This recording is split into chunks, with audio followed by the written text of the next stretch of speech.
আলাইকুম এভরিওয়ান, আপনারা সবাই কেমন আছেন? আলহামদুলিল্লাহ আপনাদের দোয়ায় আমি অনেক ভালো আছি।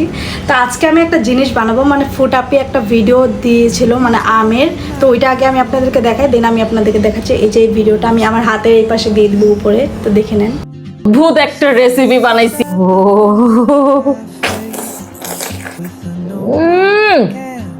আসেন শুরু থেকে দেখাই কিভাবে এটা বানাবেন।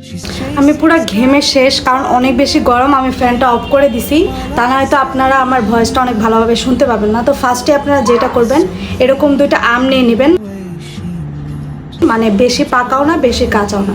দেন হচ্ছে আম দুইটা কাট করে নেবেন। আচ্ছা, আমি কাট করার পরে আপনাদের সাথে দেখা করছি। তো আমাদের এটা বানাতে যা যা প্রয়োজন আমি এখানে নিয়ে নিয়েছি। নিয়ে নেবেন এখানে বিট লবণ, তারপর মরিচের গুঁড়া আর হচ্ছে চিনি। এখন এগুলো হচ্ছে দিয়ে একটা বানাই, সবগুলো বানাবো না, কারণ যদি খেতে মজা না হয় তাহলে তো পুরো আমটাই আমার নষ্ট হয়ে যাবে। তো ফার্স্টেই দিয়ে নিব মরিচের গুঁড়া।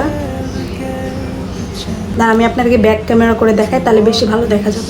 মিক্স করে এখানে দিয়ে দেবো একটু বিট লবণ, যাতে টেস্টটা একটু ভালো আসে।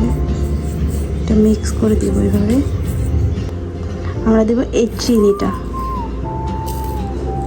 একটু বেশি করে দিব, কারণ ক্যারামেল তৈরি করতে হবে।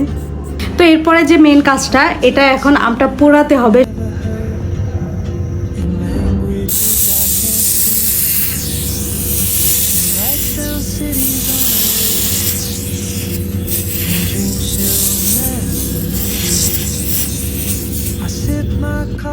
তো আমি এটা পুড়িয়ে নিয়ে চলে এসেছি, আর আমার চামচটার অবস্থা দেখেন কি করছি আমি।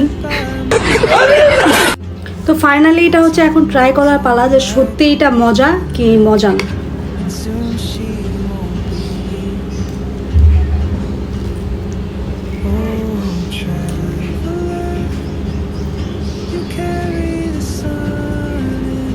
বিসমিল্লাহ।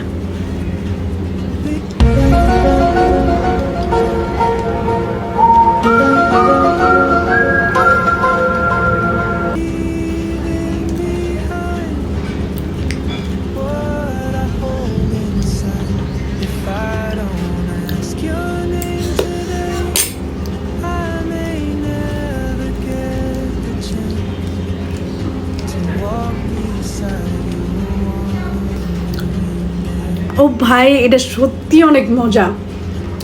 আমি তো ভাবছিলাম মনে হয় মিষ্টি আমের সাথে এগুলো মজাই করবে না, বাট সত্যি অনেক বেশি মজা। আপনি এটা ট্রাই করে দেখতে পারেন বাসায়, আপনার বেশ ভালোই লাগবে।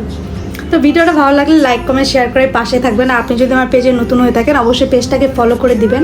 আর এইভাবে একদিন হলেও বাসায় ট্রাই করে দেখবেন, অনেক বেশি ভালো লাগবে। আমি তো এখন পুরো আমগুলো এইভাবে খাবো, পুরোটা আর দেখাচ্ছি না, আমার এটা অনেক বেশি ভালো লাগছে, সত্যি অনেক বেশি মজা। Bye bye.